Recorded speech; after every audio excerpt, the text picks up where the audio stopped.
Hello, everyone. I'm Major Garrett in Washington. Let me welcome you to The Takeout. Standoff begets slowdown. That is the lesson of previous government shutdowns, and it's playing out now. As before, trace effects at first, then more pronounced ones. In the category of trace effects, yesterday and today, staff shortages occurred at air traffic control towers in Burbank, Newark, Nashville, Indianapolis, Albuquerque, and Denver.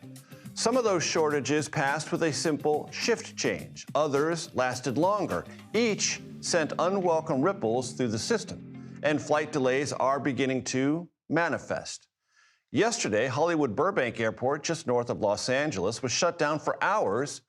Here's what it sounded like when a flight was seeking clearance. Hey, are you guys, is clearance open still, or is it closed for Burbank? It's closed. Everything in the tower is closed. You have to call the 800 line. Sorry, I was just getting a headset on. You said everything's closed for, like, our clearances?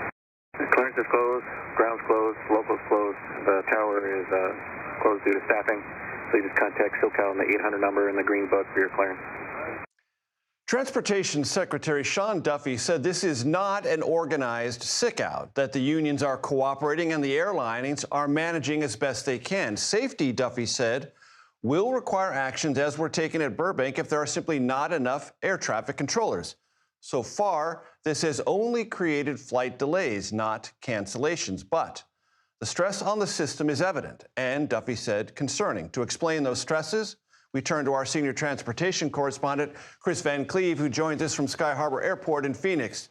What are the stresses? And we want to use grounded, non-fearful language to describe what's going on and the implications. So, Kris, take it away. Sure, Major. You know, the stresses on the system are there is a shortage of air traffic controllers. So already you have many facilities that are dealing with less than optimal staffing. So one or two sick calls can really put a pinch, can really put a pinch on how a part of the air traffic control system operates. So the Burbank Tower might typically only have 3 or 4 people in at a shift if it's fully staffed. So a couple of sick calls there, and you could very quickly get to zero like we saw. It doesn't happen very often, but that's what happened last night. For several hours, you had basically no one working in that air traffic control tower. So the reaction to that is you slow down the flights coming in and out of Burbank Airport, and they're handled by other air traffic control facilities that have the staffing to handle the volume, but you're going to slow everything down. That's why you saw a lot of delays into Burbank and some cancellations. The airport stayed open even if there was no one in that tower. You know, you saw things like that happen here in Phoenix, one of the best staffed ATC regions in the country. They had staffing issues yesterday. We're looking at staffing issues play out again today at several airports.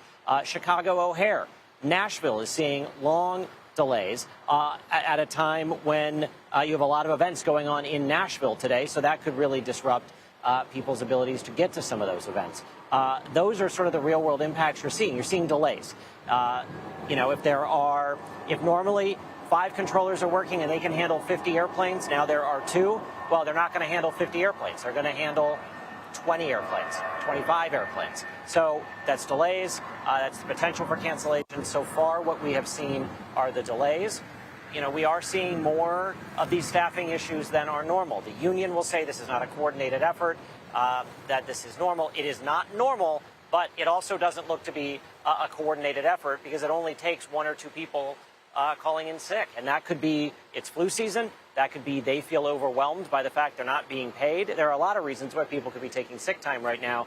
But on a whole, as the trend, call-outs, staffing issues are increasing within the air traffic control system.